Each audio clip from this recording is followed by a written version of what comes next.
Jumping జపాంగ్ పరిణామాలతో విశాఖ జిల్లా రాజకీయాలు ఆసక్తి రేపుతున్నాయి. రోజుకో నేత బై బై చెప్తుండటంతో వైసీపీకి షాక్ల మీద షాక్లు తగులుతున్నాయి. వైసీపీకి హ్యాండ్ ఇస్తున్న నేతలు కూటమి పార్టీల వైపు చూస్తుండగా పాలిటిక్స్ ను మరింత ఆసక్తికరంగా మార్చుతున్నాయి. పీకల్లోతు రాజకీయ కష్టాల్లో మునిగిపోయిన ఓ నేత ఇప్పుడు కూటమి పార్టీలో చేరడం కొత్త పంచాయతీకి కారణమవుతోంది. ఇంతకీ ఎవరా నేత? ఏం జరుగుతోంది? ఆయన ఎందులో చేరితే ఏంటి? కూటమి లేని మిగతా పార్టీలకు ఎందుకు సమస్య? విశాఖ డైరీ చైర్మన్ గా ఉన్న ఆడారి ఆనంద్ కుమార్ గత ఎన్నికల్లో వైజాగ్ వెస్ట్ నియోజకవర్గం నుంచి వైసీపీ తరపున పోటీ చేసి ఓడిపోయారు. అయితే ఆయన ప్రస్తుతం విశాఖ డైరీ వ్యవహారంలో అవినీతి ఆరోపణలు ఎదుర్కొంటున్నారు. ఇలాంటి పరిణామాల మధ్య వైసీపీకి గుడ్ బై చెప్పిన ఆడారి బీజేపీలో చేరిపోయారు. ఆ పార్టీ ఏపీ అధ్యక్షురాలు దగ్గుబాటి పురంధేశ్వరి సమక్షంలో ఆయన కాషాయ కండువా కప్పుకున్నారు.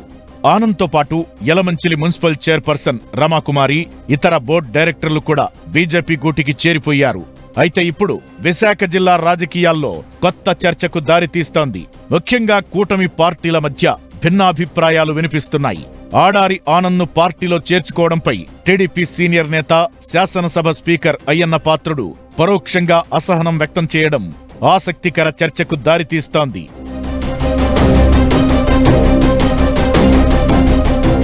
తాను వైసీపీలోనే కొనసాగితే విశాఖ డైరీ వ్యవహారంలో ఇబ్బందులు తప్పవని గ్రహించిన ఆడారి ఆనంద్ సడన్ గా ఫ్యాన్ పార్టీకి బై బై చెప్పేశారు.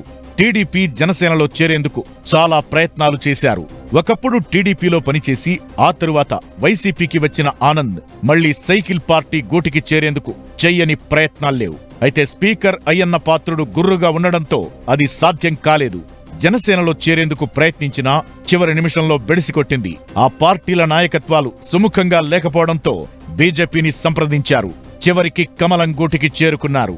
ఇదే ఇప్పుడు కూటమి పార్టీల్లో కొత్త చర్చకు దారితీస్తోంది.